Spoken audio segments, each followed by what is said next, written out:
बच्चे आप सब ठीक हो? तो हम लोग ज़्यादा बात नहीं करेंगे, हम लोग पार्ट 3, ये देखो ये पार्ट 3 हम लोग आज पढ़ने जाएंगे और ये हिंदी ग्रामर है क्लास 2 का, ठीक है। तो हम लोग आज पढ़ेंगे ये मात्रा, क्या पढ़ेंगे? मात्राएं। तो हम लोग आज लेसन 3 मात्राएं, पेज नंबर 19, सब्जेक्ट है हिंदी ग्रामर। तो हम लोग पढ़ रहे हैं, तो आप लोग उंगली लगा के मेरे पीछे पीछे पढ़ना, ठीक है। और कहाँ मैं क्या बोलती हूँ ध्यान से सुनना। बच्चों, जब भी हम स्वर को व्यंजन के साथ जोड़ते हैं तो उनके साथ कुछ विशेष चिन्ह लगाते हैं।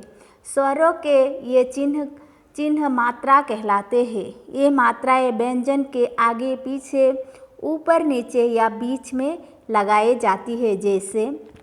जैसे कि हम लोग स्वर वर्ण, जैसे हमारे वर्ण स्वर वर्ण एक और व्यंजन वर्ण एक, तो हम लोग पहले स्वर वर्ण पढ़ रहे हैं। जैसे स्वर वर्ण में मात्राएं होते हैं और मात्रा को हम लोग कहाँ लगाते हैं? आगे पीछे लगाते हैं ना।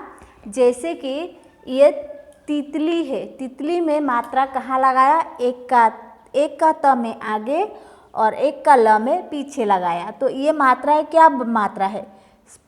ये जो मात्रा है पूरे मात्रा जो स्वर वर्ण का है। जैसे त में छठी की मात्रा ये पहले लगाया, फिर ये त, फिर ये ल में बरी की मात्रा जो पीछे लगाया। तो ती जुक त जुक ली समान तितली हो गया। तो ये मात्रा को ऐसे जोड़ा जाते हैं और नीचे भी लगाया जाते हैं। जैसे और एक है कोयल, जैसे को में लगाया को जुग या जुग ल समान क में ओ का मात्रा या ल, कोयल, ठीक है। समझ में आया जैसे हम लोग मात्रा कैसे लगाते हैं। तो हिंदी भाषा में स्वर को लिखने के लिए निर्धारित चिन्हों को मात्रा कहलाते हैं। जैसे हिंदी भाषा में क्या होता है? स्वर को लिखने के लिए निर्धारित चिन्ह को मात्रा कहते हैं। मात्रा किसे कहते हैं? अभी क्वेश्चन एक है, प्रश्न है जो मात्रा किसे कहते हैं। तो उत्तर में हम लिख सकते हैं हिंदी भाषा में स्वर को लिखने के लिए निर्धारित चिन्हों को मात्रा कहते हैं। तो आइए अब मात्राओं और उन्हें सही स्थान पर लगाने के बारे में जानें। तो अभी हम नीचे जानेंगे कि मात्रा हम लोग कहाँ कहाँ प्रयोग कर सकते हैं। तो मात्राएं और उन्हें लगाने की विधियाँ से अ और आ की मात्रा, ओ मात्रा, ओ के बारे में अभी हम लोग पढ़ेंगे। ओ की स्वयं की कोई मात्रा नहीं होती, ओ की कोई मात्रा नहीं है। ये प्रत्येक व्यंजन के साथ जुड़ा होता है। ये प्रत्येक व्यंजन के साथ जुड़ा होता है, मतलब उसमें ही शामिल हुआ होता है। जैसे क बोलने से पहले अ आता है।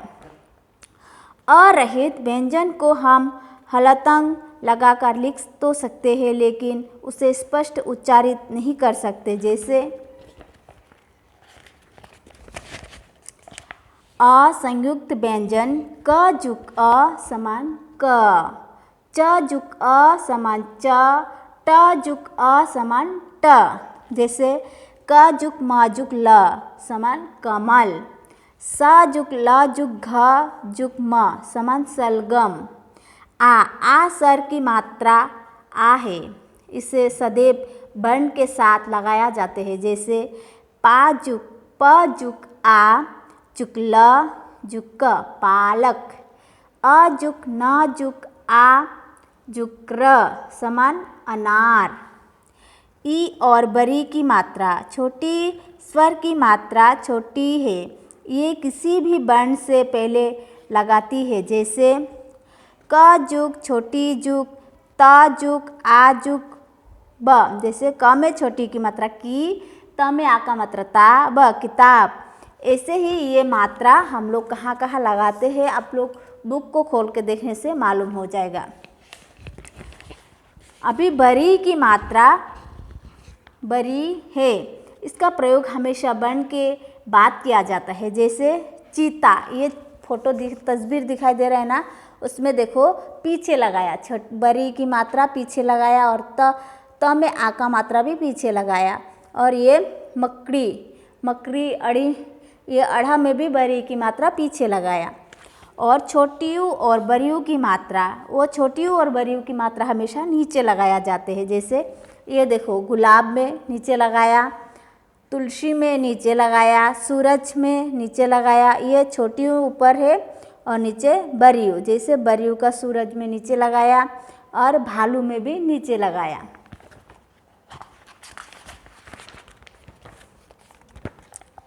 और री की मात्रा भी हमेशा नीचे लगाया जाता है। जैसे वृक्ष में नीचे लगाया और कृषक में भी नीचे लगाया। और ए का मात्रा, जो ए का मात्रा हमेशा ऊपर, जैसे ये सेब है, सेब में भी ऊपर लगाया और शेर में भी ऊपर लगाया। और ऐ का मात्रा भी ऊपर ही होता है, मैना और थैला ऊपर मात्रा है। अभी देखो ओ का मात्रा, ओ का मात्रा भी ऊपर है, जैसे डोली, टोपी, ये सब ऊपर है। और खिलौना, नौका, ये अंक का मात्रा, अंक का मात्रा भी ऊपर ही होता है, हंस, कंगन। और अभी आहा का मात्रा होता है, जैसे ये आहा को विसर्ग द्वारा दर्शाया जाता है, इसे विसर्ग भी कहते हैं।